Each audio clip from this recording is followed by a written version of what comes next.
आज जो मैं कहानी आपको सुनाने वाला हूँ, ये कहानी मुझे मेरे दोस्त विजय ने सुनाई थी। हुआ कुछ यूँ था कि मैं और मेरा दोस्त ऑफिस से एक रिजॉर्ट की ओर जा रहे थे। उस बीच कंस्ट्रक्शन के काम की वजह से पावर कट हो गया था। वो पावर कट भले ही कुछ आधे घंटे के लिए रहा हो, लेकिन उस आधे घंटे में स्ट्रीट लाइट्स भी ऑफ हो चुकी थी। मैंने बस अपने दोस्त से इतना ही कहा कि ये रास्ता बहुत शांत लग रहा है।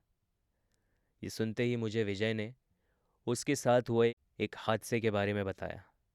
उसने कहा कि वो भी इसी तरह एक हाईवे से जा रहा था और वो हाईवे एक डेंस जंगल के बीच से गुजरता था।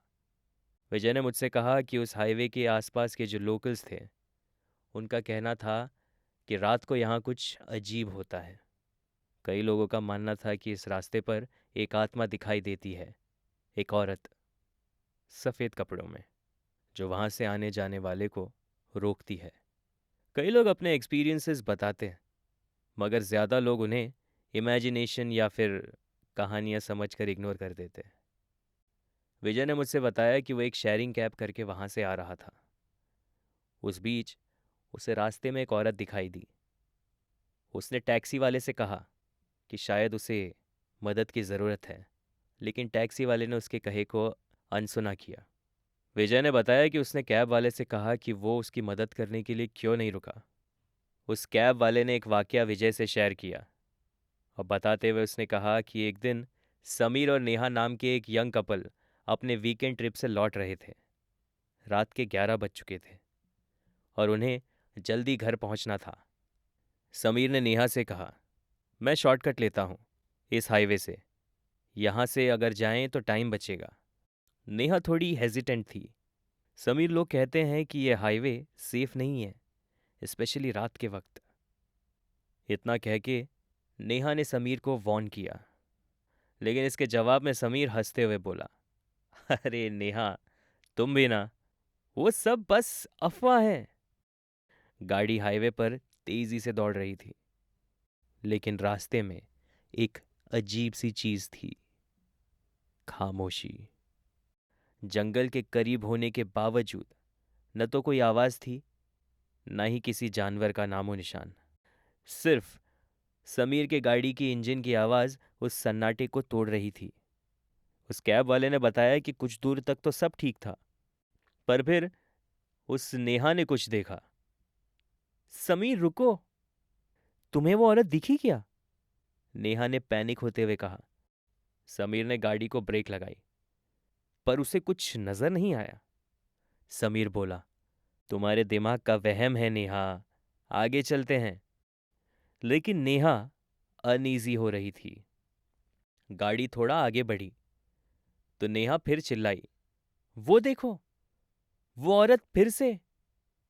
अब समीर ने ध्यान दिया। एक औरत सफेद साड़ी में उनके हेडलाइट्स के बीच खड़ी थी। उसका चेहरा धीरे धीरे साफ हो रहा था।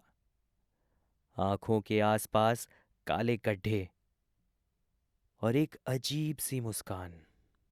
समीर ने जल्दी से रिवर्स करना स्टार्ट किया, पर जब तक वो पीछे देखता, वो औरत उनके कार के करीब आ चुकी थी।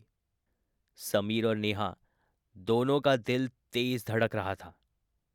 सडनली वो औरत गायब हो गई। समीर ने अपनी गाड़ी को और तेज चलाना शुरू किया। समीर बोला, मुझे लगता है हमें इस हाईवे को जल्दी क्रॉस करना चाहिए। उसकी आवाज़ में भी डर था। पर कहानी यहाँ ख़त्म नहीं हुई। कुछ दूर जाने के बाद उन्हें एक ढाबा जैसा स्ट्रक्चर दिखा। नेहा बोली, समीर गाड़ी रोको, मुझे लगता है हमें थोड़ी देर यहाँ रुकना चाहिए। ढाबा पुराना और खाली था। सिर्फ एक बूढ़ा आदमी वहाँ था। बेटा, तुम लोग इस वक्त इस हाईवे पे क्या कर रहे हो? उस बूढ़े आदमी ने पूछा। नेहा ने डर के साथ उन्हें सब कुछ बताया। औरत, सफ़ेद कपड़े और गायब होने का किस्सा। बूढ़े आदमी का चेहरा सीरियस हो गया। तुम लोग इस हाईवे पर मत रुकना और किसी भी औरत को लिफ्ट मत देना। उस बूढ़े आदमी ने बस इतना ही कहा। समीर क्यूरियस था। आपको इसके बारे में क्या पता है? बूढ़े आदमी ने धीरे से जवाब दिया।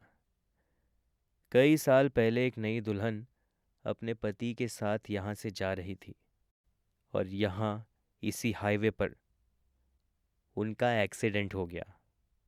इस एक्सीडेंट में उसकी मौत हो गई और तब से उसकी आत्मा यहाँ भटक रही है। वो हर राही को अपनी कहानी सुनाने की कोशिश करती है, मगर जो उसे इग्नोर करता है वो उन्हें कभी नहीं छोड़ती। इतना सुनने के बाद समीर और नेहा का डर अब और बढ़ गया।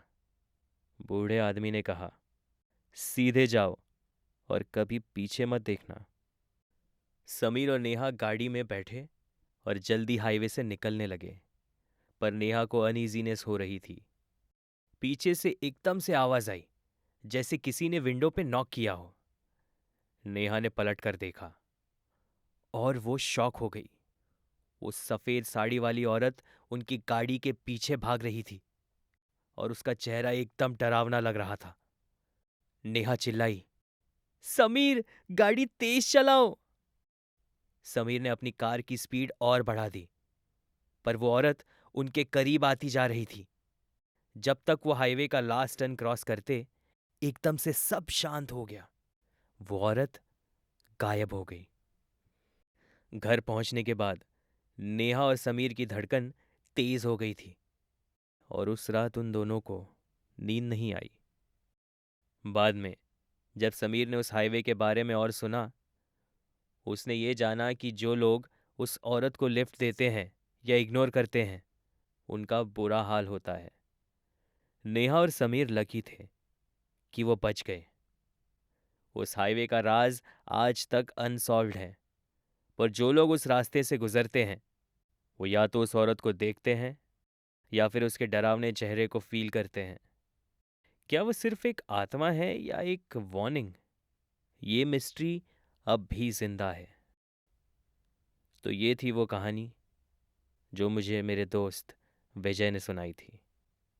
आप सुन रहे थे डर reboot, only on radio city podcast.